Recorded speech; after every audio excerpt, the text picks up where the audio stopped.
گھر والوں کو پتہ ہی نہیں ہوتا، جیسے کہ بہن نے فرمایا کہ ہمارے گھر والوں کو پتہ ہی نہیں، بعد میں انہوں نے دوسرے لوگوں کو راضی کرنے کے لیے ایک فرضی صلح نامہ یا فرضی ایک رشتہ تیار کیا جس سے کہ سب خوش ہو جائے، لیکن سب خوش نہیں ہوئے، نتیجے میں ساس صاحبہ ابھی یہ کہہ رہی ہیں کہ رشتہ درست نہیں ہے۔ چند چیزیں اس سلسلے میں آپ کی خدمت میں پیش کروں گا، اس سے پہلے میں آپ کی خدمت میں مفتی مملکت سعودی عرب کی آواز سنواتا ہوں۔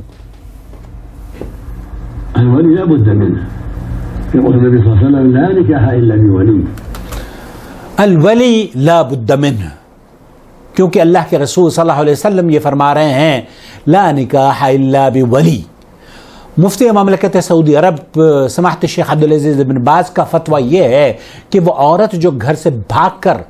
بغیر اپنے والد کے، بغیر اپنے ولی کی اجازت کے کورٹ میرج کر لیتی ہے، کسی بھی طرح کی میرج کر لیتی ہے اور والد اس کے راضی نہیں ہیں، نکاحها باطل، کیوں اللہ کے رسول صلی اللہ علیہ وسلم نے فرمایا نکاحها باطل، اور یہ صحیح حدیث ہے۔ اللہ کے رسول صلی اللہ علیہ وسلم نے فرمایا کہ اگر کوئی عورت بغیر مرضی کے اپنے والد کی یا اپنے ولی کی، چاہے وہ والد ہو یا بھائی ہو، یا اگر والد نہیں ہیں اور شوہر کا انتقال ہو گیا ہے، اس کا بیٹا بھی اگر ہے تو بیٹے کی اجازت کے بغیر بھی اگر وہ نکاح کر لیتی ہے تو نکاحها باطل، فنکاحها باطل۔ اس سلسلے میں یہ آپ کی خدمت میں پیش کرنا چاہتا ہوں، اللہ کے رسول صلی اللہ علیہ وسلم نے فرمایا کہ جس بھی عورت نے اپنے ولی کی اجازت کے بغیر نکاح کیا اس کا نکاح باطل ہے، اس کا نکاح باطل ہے، اس کا نکاح باطل ہے۔ یہ ترمذی شریف، ابن ماجہ، مسند احمد، مسند حمیدی، مستدرک حاکم وغیرہ کی روایت ہے۔ اور اس طرح کے جو نکاح ہمارے سماج میں ہو رہے ہیں، دراصل ان کا اسلام میں ان کی حیثیت صرف اتنی ہے کہ وہ رہتے ہیں، لیکن اسلام اس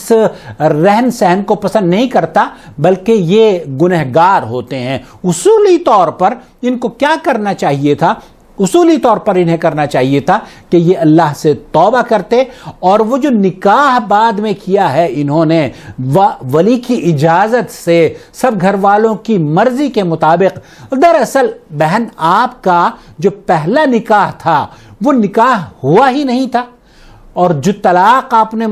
طلب کی تھی اپنے شوہر سے، وہ طلاق بھی اگر آپ کو دی تھی آپ کے شوہر نے، تو چونکہ آپ ان کی بیوی نہیں تھی تو وہ تو طلاق ہی آپ کو نہیں دینے کا ان کا حق تھا۔ آپ دونوں جو رہ رہے تھے وہ دراصل غیر شرعی تعلقات آپ نے قائم کیے ہوئے تھے۔ اس بنیاد پر سب سے پہلا کام شیخ عبدالعزیز بن باز اور دیگر علماء کرام نے فرمایا کہ ان لوگوں کو پہلی بات تو یہ کہ توبہ کرنی چاہیے، اللہ سے صدق دل سے توبہ کر لیں۔ اگر توبہ نہیں کرتے تو یہ نکاح نہیں کر سکتے، اور اگر آپ نے توبہ کر لی تھی اور پھر آپ نے جو دوسرا نکاح کیا ہے تو دراصل وہ دوسرا نکاح ہی ویلڈ ہے، وہ پہلا نہ تو نکاح ویلڈ تھا نہ ہی پہلی طلاق ویلڈ تھی۔ آپ نے جو دوسرا نکاح لوگوں کے لیے اور لوگوں کی رضامندی کے لیے کیا تھا، دراصل اسی کو شریعت ایک حیثیت دیتی ہے اور وہی درست نکاح ہے۔ تو آپ مطلقہ نہیں ہیں، آپ کو یہ چاہیے، آپ کی ساس صاحبہ تک اگر میری یہ آواز پہنچتی ہو تو اللہ کے رسول صلی اللہ علیہ وسلم کی یہ حدیث کہ جو عورت بغیر ولی کی اجازت کے نکاح کر لے اس کا نکاح باطل ہے، اس حدیث کے مطابق آپ کے جو کورٹ میرج میں یا لو میرج یا کورٹ میرج ہوئی تھی وہ تو آپ کی شادی ہی اس کو قابل قبول نہیں کی جائے گی۔ دوسری جو چیز اہم ترین ہے وہ یہ کہ آپ نے جو دکھاوے کا نکاح کیا ہے، دراصل یہ دکھاوے کا نکاح نہیں ہے، یہ اصل میں وہ نکاح ہے جس کی اسلام اجازت دیتا ہے، اور آپ نے نکاح دوبارہ کر لیا ہے۔ مجھے امید ہے کہ آپ نے اللہ سے توبہ کی ہوگی اور اسی کے بعد یہ اصولی طور پر نکاح ہوا ہوگا۔ اللہ رب العالمین سے دعا ہے کہ آپ کی ساس صاحبہ کو، آپ کی سسرال والوں کو، اس بچی کو یا اس ہماری بہن کو اس کے شوہر کے ساتھ رہنے کی اجازت دے دی جائے، اور وہ جو کیونکہ اس سلسلے میں انہوں نے بتایا کہ ہم جس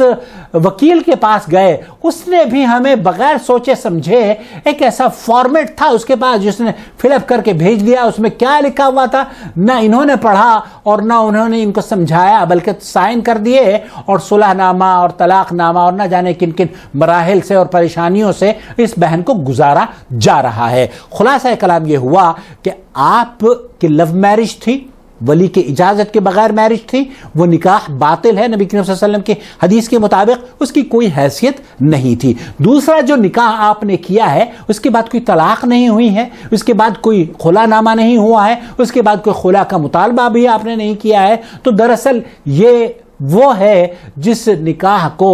آپ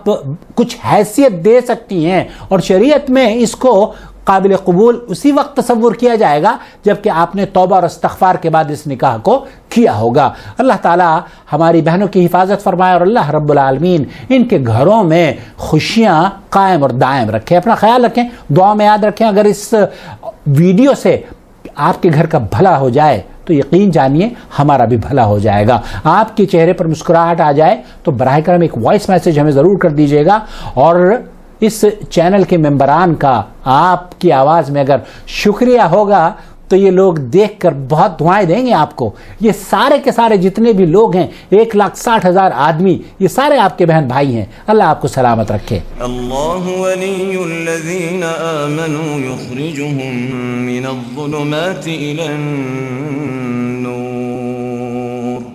والذین کفروا اولیاؤهم الطاغوت یخرجونهم من النور الى الظلمات اولئک اصحاب النار هم فیها خالدون۔